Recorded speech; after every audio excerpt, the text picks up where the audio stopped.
Chanel Garvey sat in a hard plastic chair in the waiting room of the Richard J. Donovan prison, nervously tapping her long fingernails with peeling burgundy nail polish against her worn purse. The air in here was always somehow heavy, a mixture of disinfectant, sweat, and despair.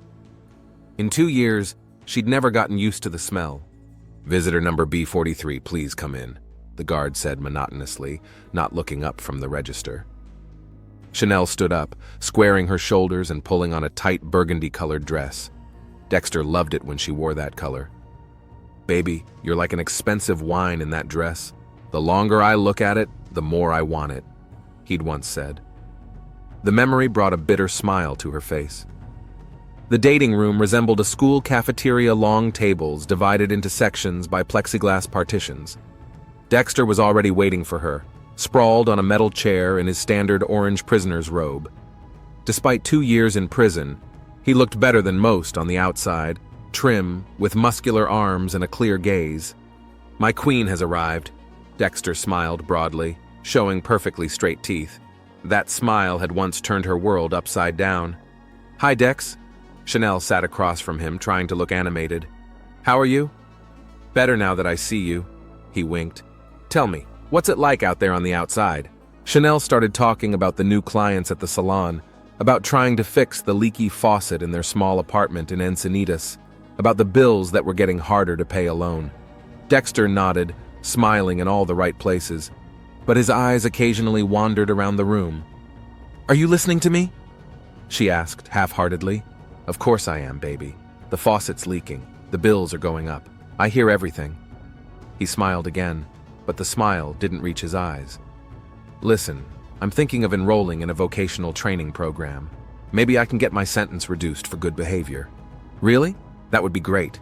Chanel perked up. Dexter had never shown any interest in such programs before. "Yeah," he shrugged nonchalantly. "I'm also thinking—" His gaze suddenly darted behind Chanel's back. She turned around and saw a tall, slender female security guard walking past their table. Something flashed between them, a fleeting glance, a barely perceptible nod. Chanel could have sworn the guard slowed her step for a second, and Dexter's hand slid stealthily to the pocket of her robe. What was that? Chanel frowned. "What?" Dexter asked innocently. "What are you talking about?" "That guard, it's like you were—" "Chanel, you're always making things up." He shook his head irritably. "It's just a security guard. There are a lot of them here." The rest of the visit passed in awkward silence, occasionally interrupted by attempts to keep the conversation going. Dexter seemed distracted, his thoughts clearly somewhere far away. When the bell rang, signaling the end of the visit, he simply nodded to her. "See you in a week, babe. Take care. Ache." Chanel watched her husband leave, escorted by a security guard. Before leaving the room, he turned around, but not at her. His gaze was searching for someone else. The drive home to Encinitas took nearly an hour as Chanel spun the wheel of her shabby 2,000-year-old Ford, mentally revisiting the strange moment in the visiting room. It wasn't the first oddity in Dexter's behavior in recent months. He'd become increasingly aloof, asking fewer questions about her life, not looking her in the eye like he used to. Their apartment greeted her with its usual emptiness, a small living room with a worn couch, a kitchenette with cracked tiles, a bedroom where half the closet was empty. Waiting for the owner, Chanel threw her bag on the couch and went to the refrigerator, pulling out a bottle of cheap wine. Pouring herself a glass, she sank down on the couch and closed her eyes. Her memory took her back 5 years to when she'd first met Dexter Garvey at a mutual friend's barbecue in South Encinitas. He was standing at the grill flipping burgers, wearing a white t-shirt that hugged his broad shoulders, with a dazzling smile and eyes that seemed to see right through her. "Are you new in town?" he asked then, handing her a plate of burger. "I moved here a month ago," she replied, smiling embarrassedly. "I work at Dream Curls on 2nd Street. A hairdresser, huh?" He glanced at her neat dreadlocks. "With hands like those, you'd be a good fit." Dexter charmed her from the first moment. He was the kind of man who filled the space with his loud laughter, his broad gestures, his stories that made everyone around him swoon. Next to him, Chanel, always quiet and cautious, felt special. Their romance developed rapidly. 3 months later, they moved in together. 6 months later, they exchanged vows in a small church in the presence of a few friends. Dexter worked as an auto mechanic, Chanel as a hairdresser.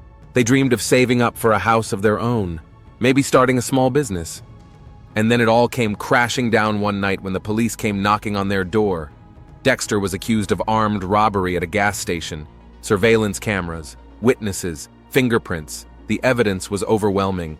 He pleaded guilty, hoping for a lighter sentence. 5 years in prison. I didn't know you had it in there, baby. He excused himself.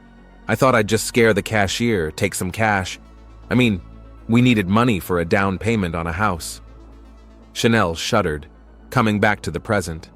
Finishing her wine, she stared at the wedding picture on the coffee table. A happy couple, full of hope. Where had it all disappeared to?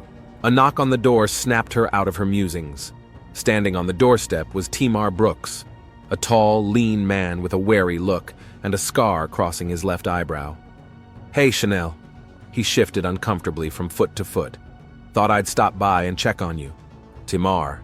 Chanel let him in, but not too cordially. Timar was Dexter's best friend. They'd been in prison together for the first year until Timar had been paroled 3 months ago. To what do I owe? Dexter asked me to keep an eye on you. He strode into the living room, looking around. Said you might break something in the house or something. Really? Chanel looked at him skeptically. He didn't tell me that. Well, you know Dex. Timar shrugged. He doesn't always tell you everything. The remark made her wary. Timar had never been particularly perceptive, but now there was an undertone to his words. Have you been to see him recently? She asked casually. Yesterday. Timar nodded. He's fine, hanging in there. He's been practicing a lot. And he reads a lot by the looks of it, Chanel added. Reading? Timar crinkled his nose. Dexter? I hadn't noticed. Strange. He said he was enrolled in some kind of educational program. Timar hesitated for a second, then waved his hand nonchalantly. Oh yeah, something like that. Hey, do you have anything to drink? As Chanel poured him a beer, she noticed Timar looking around the apartment as if searching for something. They talked for about an hour, mostly about nothing. About Timar trying to find a job, about the new rules at the prison. When he was about to leave, he suddenly asked, Listen, Dexter didn't ask you to keep any stuff? You know, maybe papers or something? No, Chanel answered slowly. Should he have? No, just asked. He hurriedly said goodbye and left. This conversation kept Chanel on her toes. Timar was obviously hiding something, and that strange look between Dexter and the guard. Dexter had always been attractive to women, but could he really? No, that's absurd. But doubt had already crept into her heart. Chanel checked their phone history. Nothing out of the ordinary. Dexter was allowed to call once a week, and those calls were always short and perfunctory. And what about the letters? Dexter wrote to her occasionally, though his letters had become less and less frequent in recent months. Chanel pulled out the small box where she kept his messages.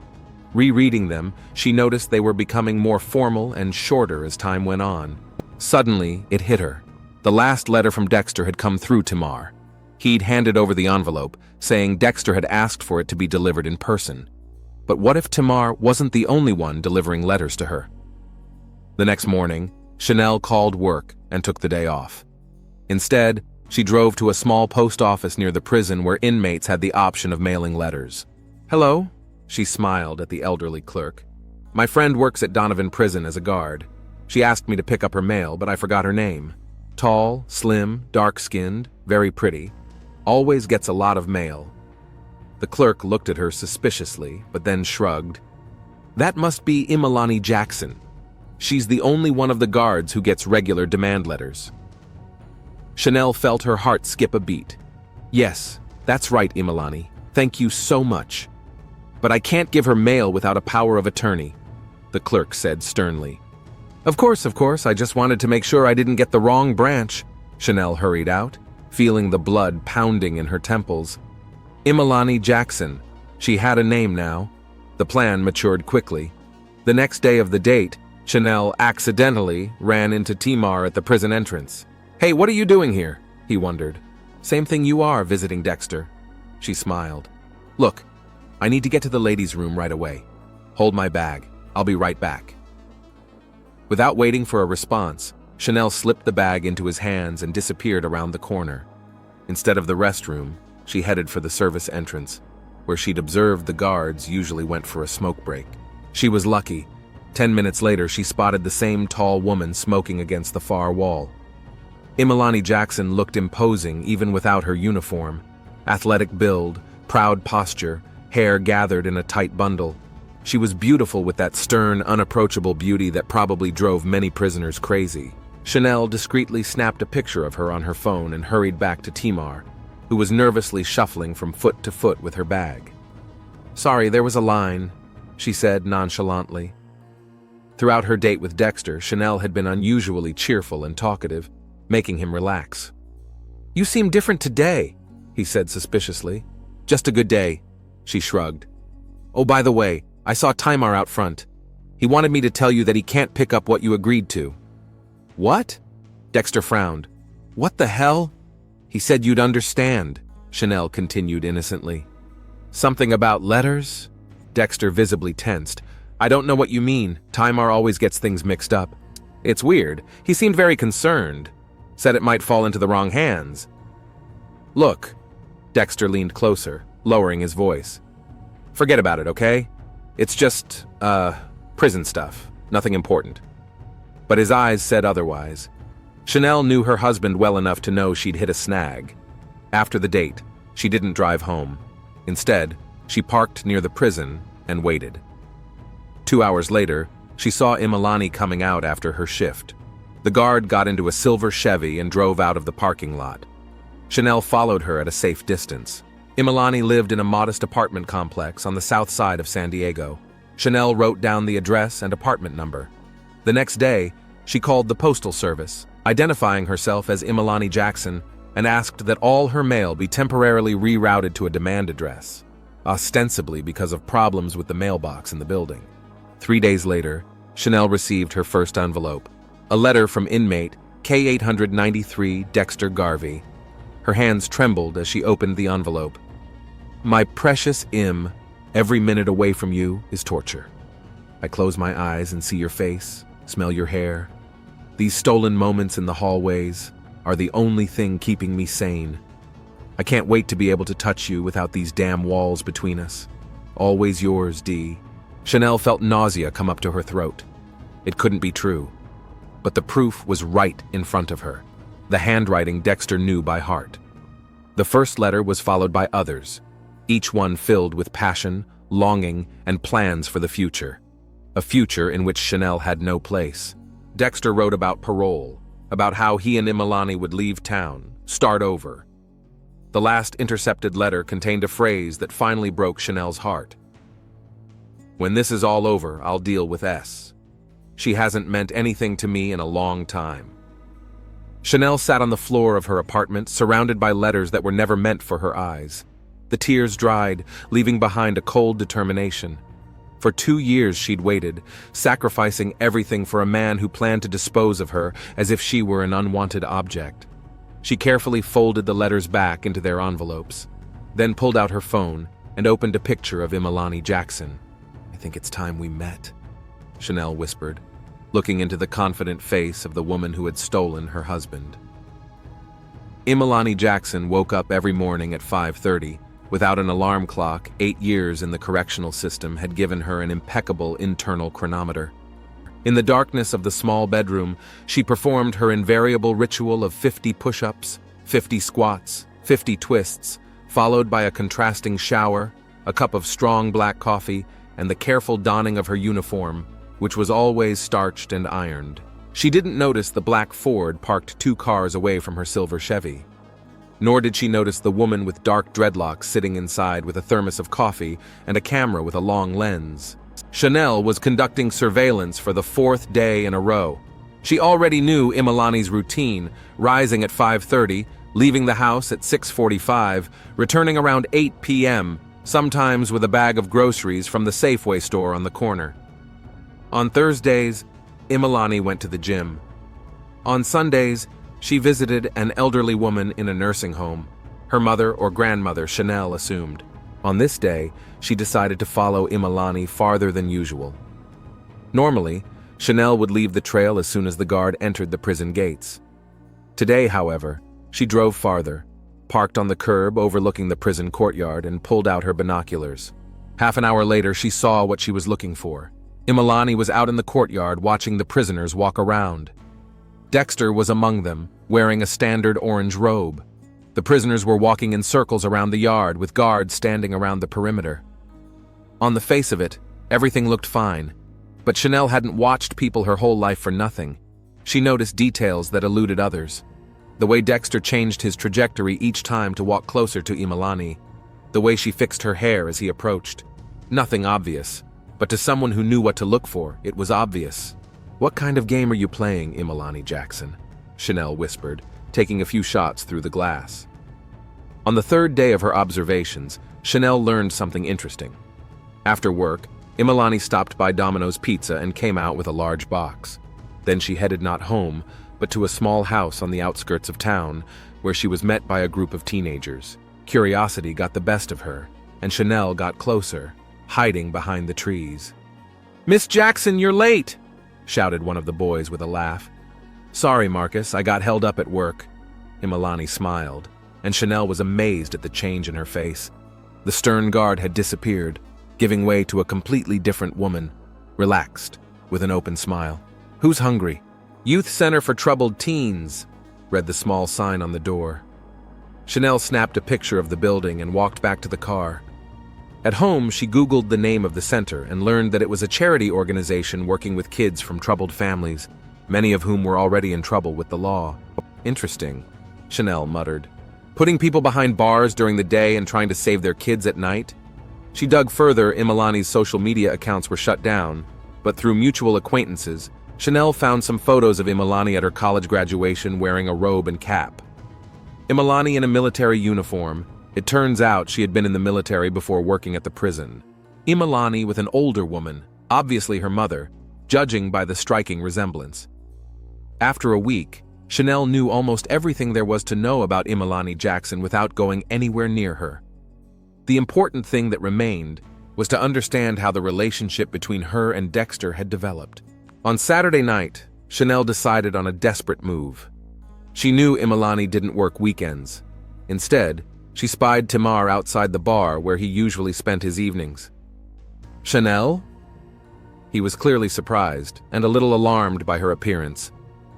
"What are you doing here?" "Decided to have a drink," she shrugged. "Why, is that forbidden?" "No, it's just..." He hesitated. "It's not your place." "Whose place is it?" She sat next to him at the bar. "You know, I've been thinking a lot lately, Timar, about Dexter, about his life in prison, about his, friends." Timar's visibly tense. "What are you getting at?" "I know about Imalani," Chanel said quietly, looking him straight in the eye. Timar almost choked on his beer. "I don't know what you mean." "Come on," she leaned closer. "I intercepted their letters. I know you were the go-between. Dexter's a prisoner, she's a guard. How did this even get started?" Timar was silent for a long moment, then sighed and sipped his beer. "It's all prison, you know? Prison does weird things to people. You either break or you find a way to survive. And Dexter chose to have an affair with a guard? Not right away." Timar shook his head. "It started about a year ago. Dexter worked in the laundry, and Imalani was a supervisor there. He did small favors for her, ironing uniforms perfectly, finding lost items. She kept an eye on him, protected him from the other inmates."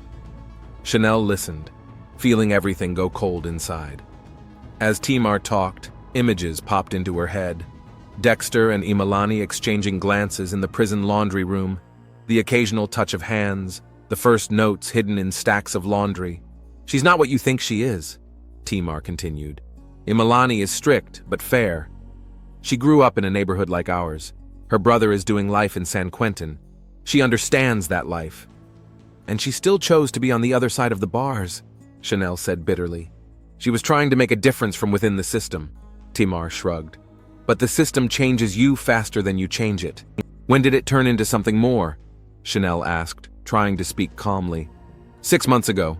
Dexter got beat up in the shower room. 3 guys from the Black Wave gang. Imalani stepped in, though the other guards would have preferred to just watch. She risked her reputation to save him.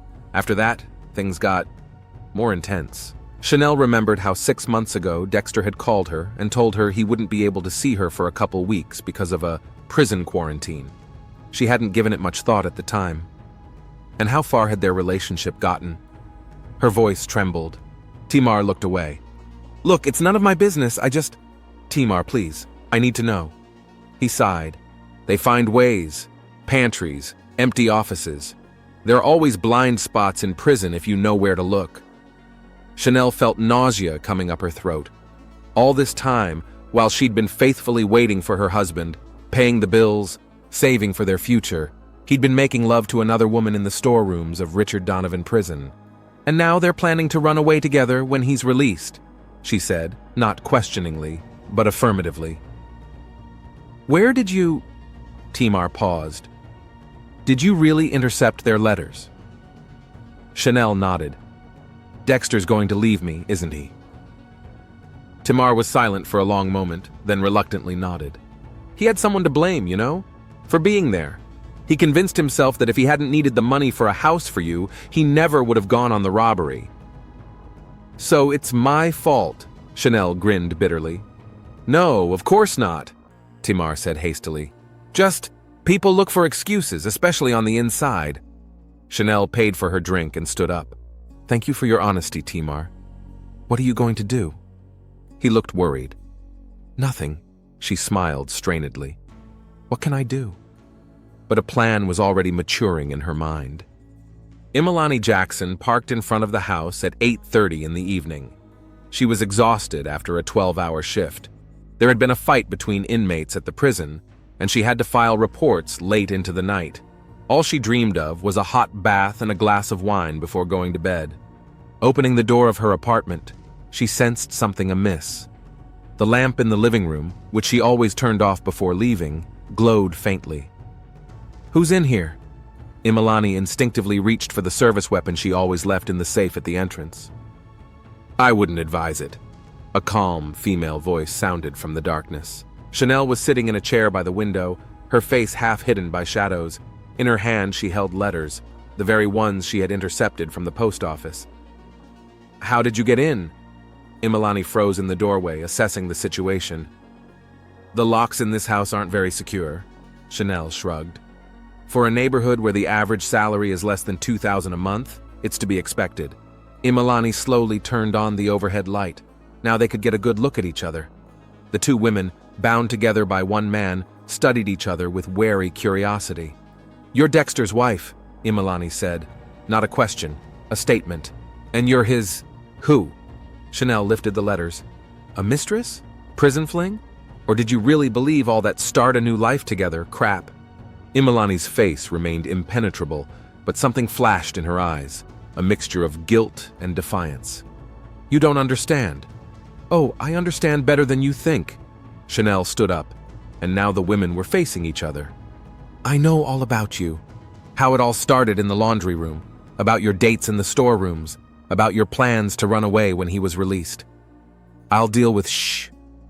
Isn't that what he wrote? For a moment, Imalani's protective mask shook. Chanel saw in her eyes a reflection of her own pain, the same deception, the same disappointment. "He told me that you're practically broken up," Imalani said quietly. "That you were only waiting out of a sense of duty, but that it was long over between you." Chanel laughed bitterly. "Of course he said that. And what did he tell you about the reason for his imprisonment?" Imalani frowned. "Armed robbery. He said he'd been set up, that the gun wasn't loaded, he just wanted to scare him." "Framed?" Chanel shook her head. "The cameras caught everything. He pleaded guilty. Do you know why he wanted the money?" Imalani was silent. "For a down payment on our house. For our future. At least that's what he told me at the time." Imalani sank slowly onto the sofa. "You're a smart woman," Chanel continued. "A prison guard, ex-military. How could you believe that a relationship with a prisoner would lead to something good?" "It's hard to explain." Imalani ran her hand over her face. "Prison is a strange place. Everything is distorted. The reality outside seems distant. Dexter was different, not like the other inmates. He was always different, Chanel agreed. Special, one of a kind. That's what I thought when I married him. There was a heavy silence in the room. The two women, deceived by the same man, looked at each other, realizing the irony of the situation. "Why did you come?" Imalani finally asked. "What do you want?" "At first, I just wanted to see you. To see what's so special about you," Chanel answered honestly. "Then I thought I'd make a scene, tell your bosses. You know, they'd fire you for that, maybe even go to jail." Imalani tensed.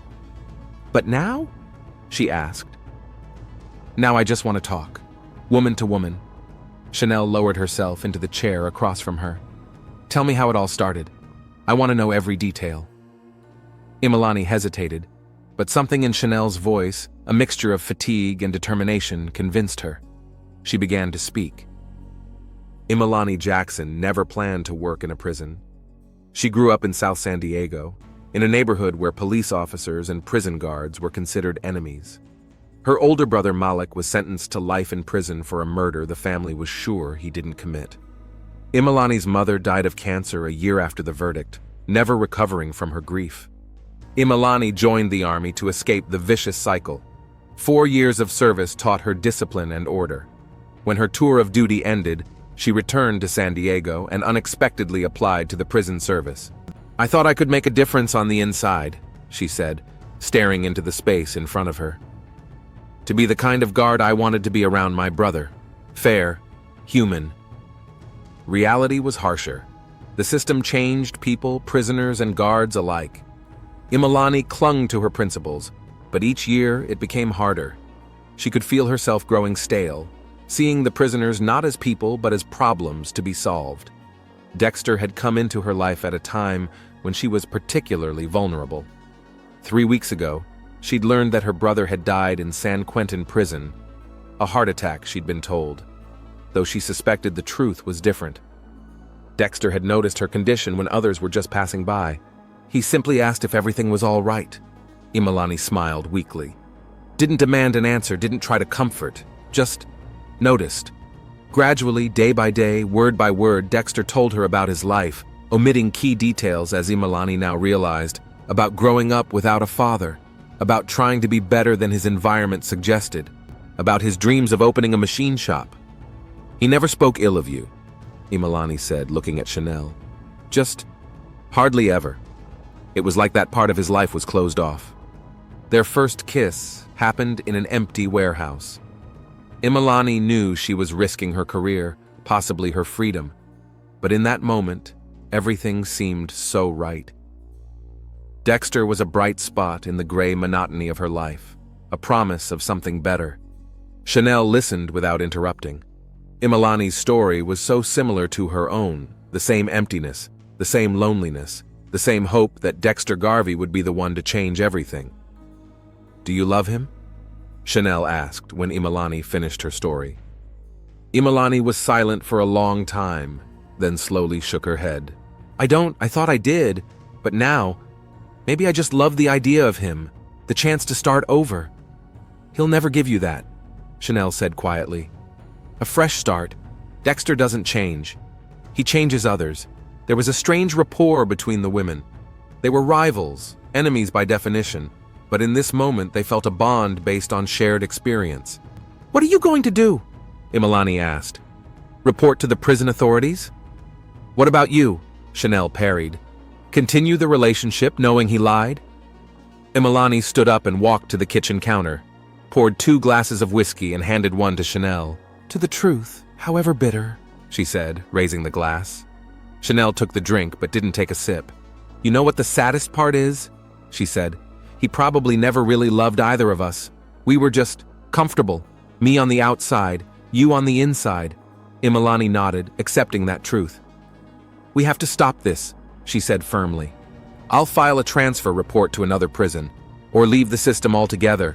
Maybe that's a sign that it's time for me to move on." "What about me?" Chanel asked. "What do I do with my life? With our marriage?" "You are a strong woman," Imalani looked at her with a new respect. "That you tracked me down, that you came here. It takes courage. You deserve better." "We both do."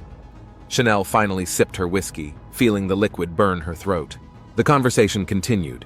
They talked about Dexter, about his manipulations, about how he had a way of making everyone feel special. They talked about their lives, their hopes, their disappointments. Two women who, under different circumstances, might have become friends. Night had fallen on San Diego when Chanel finally got up to leave. "I'm glad we talked," she said, holding out the letters to Imalani. "I think you should have them." Imalani took the envelopes but didn't take them. "Keep them, as a reminder." "Of what?" "That we're stronger than we think." Chanel smiled and headed for the door. On the threshold, she turned around. "You know, there's something I'd like to tell you in private." She took a step back into the apartment. The door closed behind them. Imalani Jackson's body was discovered 2 days later. A neighbor became concerned when she noticed the security guard's car parked in the parking lot, but the apartment lights hadn't been on since Tuesday. She called the complex's security and they forced the door open. Imalani was lying in the living room, dressed in her home clothes. On the coffee table were 2 glasses of leftover whiskey. There was no sign of a struggle, no sign of forced entry. Just a woman who looked almost peaceful, as if she'd fallen asleep if it weren't for the odd angle at which her neck was turned. Detective Lamont Wade arrived on the scene at 9:30 in the morning. He examined the body without touching it, then slowly walked around the apartment, noting the smallest details: the neatly arranged books on the shelves, the perfectly ironed uniform hanging in the closet, the framed photograph of the elderly woman on the desk. "Time of death?" he asked the medical examiner. "Preliminary, 48 to 72 hours ago. I'll be more specific after the autopsy." The detective nodded and sat down next to the coffee table. 2 glasses. So she had a visitor. Someone she let in willingly. Someone she trusted enough to turn her back on. "Check the prints on the glasses," he ordered, "and review the surveillance footage from the parking lot." In the corner of the room, he spotted something. An envelope peeking out from under the couch. Putting on gloves, he carefully pulled it out. Inside was a letter written in uneven male handwriting. "My precious Im, every minute away from you is torture." The detective frowned. Something told him that this letter would be the key to solving the murder of prison guard Richard J. Donovan. Detective Lamont Wade methodically laid the photos on the board in the conference room of the San Diego Police Department. 20 years in homicide had taught him that the success of an investigation depended on order and consistency. Every detail mattered. Every little thing could be a clue. In the center of the board was a photograph of Imalani Jackson, a formal portrait in the uniform of a prison guard. Around it were crime scene photos, expert reports, witness statements. "What do we have?" Captain Randall asked, entering the room with a cup of coffee. "Imalani Jackson, 29 years old, a guard at Richard Donovan Prison," Wade answered without looking up from the blackboard. "Found dead in her apartment. Fractured cervical vertebrae. No signs of struggle, no signs of forced entry." "Did the killer know the victim?" "No doubt," Wade nodded. 2 glasses on the table, traces of whiskey in both. DNA on the rim of 1 glass is not the victim's. We're waiting for the results. "Suspects?" Wade pointed to another photo, a surveillance shot from the parking lot of an apartment complex. It showed a woman with dark dreadlocks entering the building. The camera captured her on the day of Jackson's alleged death. Entered at 8:45 p.m., exited at 11:20. Can't see her face, but her build and hair are very distinctive. "Has she been identified yet?" "We're working on it." Wade tapped his finger on the photo of the letter found in the apartment. "But the most interesting thing is this. A love letter from inmate K8093. The guard was having an affair with a convict?" The captain shook his head. "That's a twist." "Tell me about it," Wade agreed. "I requested the prison's records. Inmate K8093 is Dexter Garvey, 30 years old, doing time for armed robbery. He's 3 years away from release." "You think he had something to do with the murder?" "I don't know." Wade rubbed his chin. "But I'm gonna find out." The next day, Wade arrived at the Richard Donovan prison. The prison director, upon learning the reason for the visit, looked worried. "This is a serious charge, detective," he said, nervously thumbing through the papers on his desk. "The relationship between a guard and an inmate. Do you have proof?" "The letter found in the victim's apartment," Wade replied. "The handwriting matches Garvey's handwriting samples from his personnel file." My God! The director ran his hand over his balding head. This is a disaster. The press will tear us apart. I'm more interested in the murder than the scandal, Wade said dryly. I need to talk to Garvey. Dexter was led into an interrogation room, a small room with a metal table and 2 chairs. Despite his orange robe and handcuffs, he held himself with surprising confidence. Detective Wade, Lamont introduced himself, sitting down across from him. I have a few questions about your acquaintance, Imalani Jackson. Dexter tensed, but quickly pulled himself together. The guard Jackson? What about her? She's dead, Wade said bluntly, watching carefully for a reaction. Murdered in her apartment about 3 days ago. For a moment, the mask of confidence slipped from Dexter's face. Something flashed in his eyes. Fear? Grief? A calculation? Wade found it hard to tell. It's awful, Dexter said slowly. But what does it have to do with me? Because we found your letters in her apartment. Wade placed a copy of the love letter on the table. Very eloquent letters, Mr. Garvey. Dexter stared at the piece of paper for a long moment, then looked up. I want a lawyer. That's your right, Wade nodded. But before we finish, let me ask you this. Did your wife know about your relationship with Miss Jackson? Dexter turned pale. My wife had nothing to do with it. Did she? Wade leaned closer. Because a woman very similar to Chanel Garvey was seen entering the Imalani house the night of the murder. It was a bluff. Wade hadn't yet identified the woman from the security camera. But Dexter's reaction was worth the risk. The prisoner looked like he'd been kicked in the butt. That's impossible, he whispered. Chanel didn't know anything. Are you sure? Wade tapped his finger on the copy of the letter. I'll deal with she. That's about her, isn't it? Your wife? Dexter closed his eyes. I want a lawyer, he repeated. Now. Wade nodded and stood up. Sure. In the meantime, I'm going to talk to Chanel Garvey. Chanel lived in a small apartment in South Encinitas. Wade had found her address in Dexter's files. He rang the doorbell around 3 p.m., but no one answered. A neighbor said Chanel usually worked at the Dream Curls beauty salon on 2nd Street.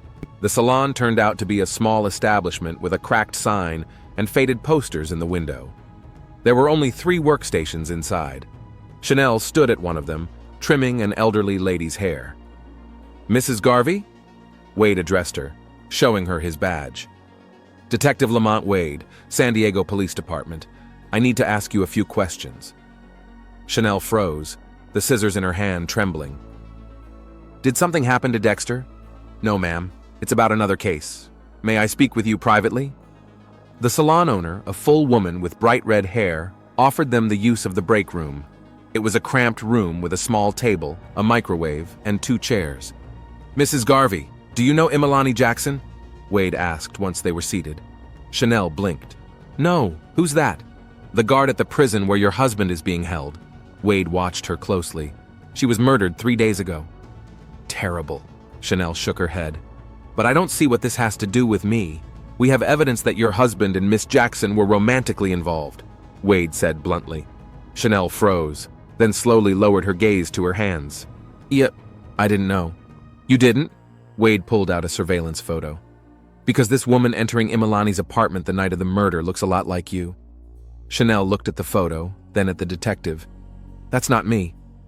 Where were you last Tuesday night, Mrs. Garvey? Home. I watched TV. Then I went to bed early because I had a migraine. Can anyone confirm that? I live alone, Chanel shrugged. So no. I see. Wade made a note in his notebook. Have you ever been to Imalani Jackson's apartment? I told you I don't know her. Chanel looked increasingly tense. How could I have been in her apartment? Sometimes people find out about their spouse's affair and take action, Wade said softly. It's an understandable reaction. I did not kill that woman, Chanel said firmly.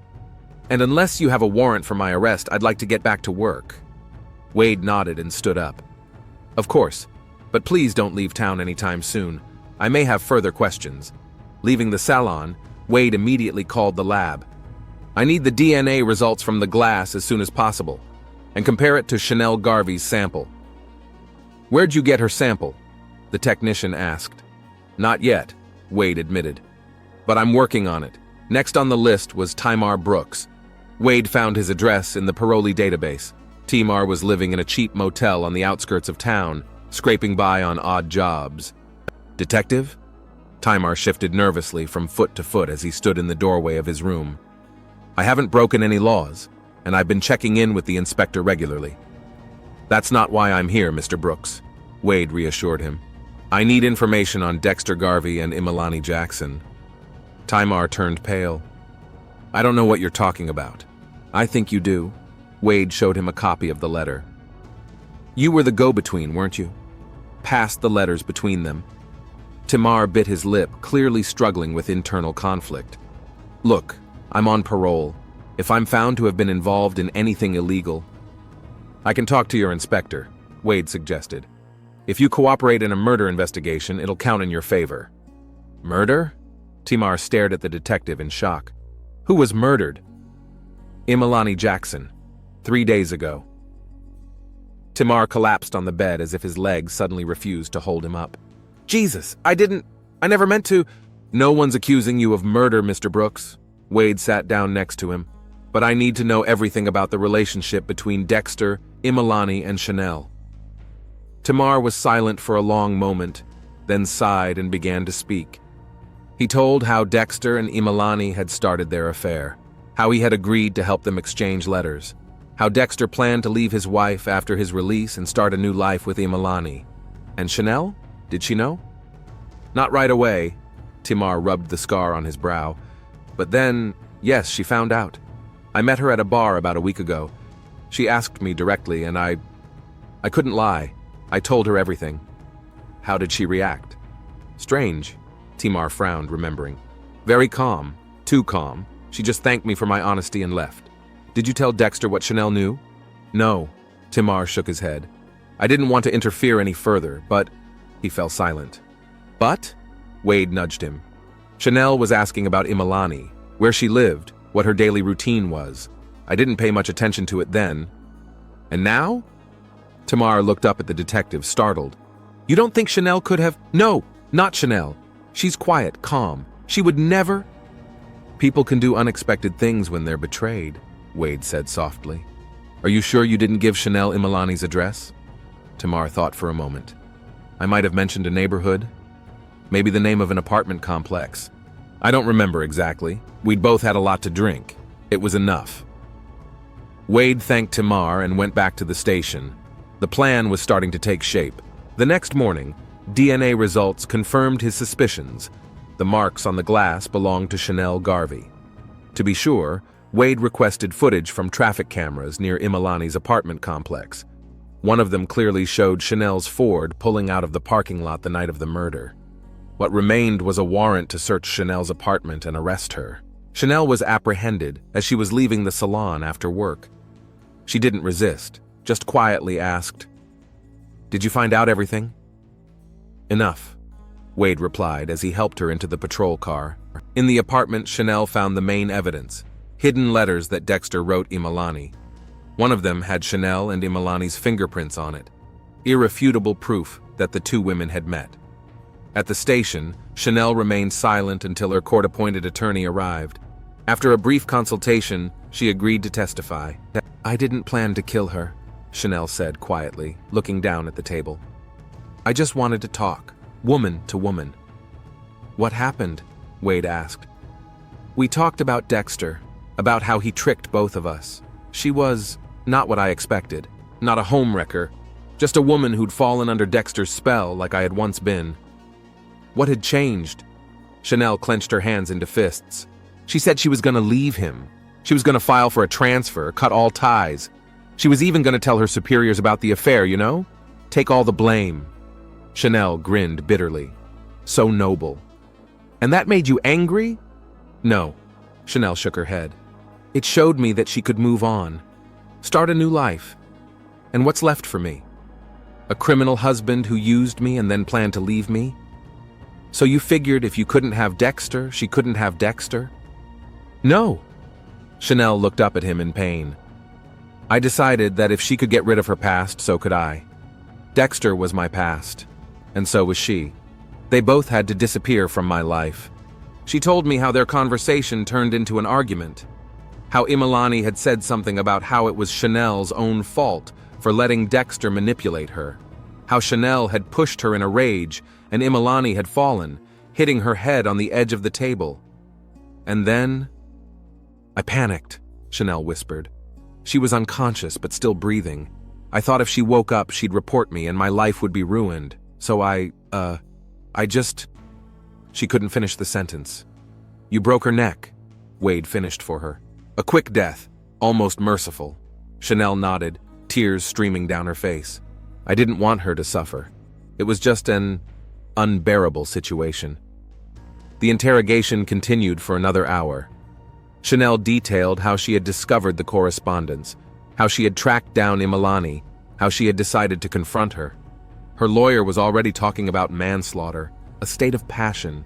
As Chanel was led away to her cell, Wade returned to his desk and sat for a long time, looking at the photographs of the three main players in this drama: Dexter, Imalani, and Chanel.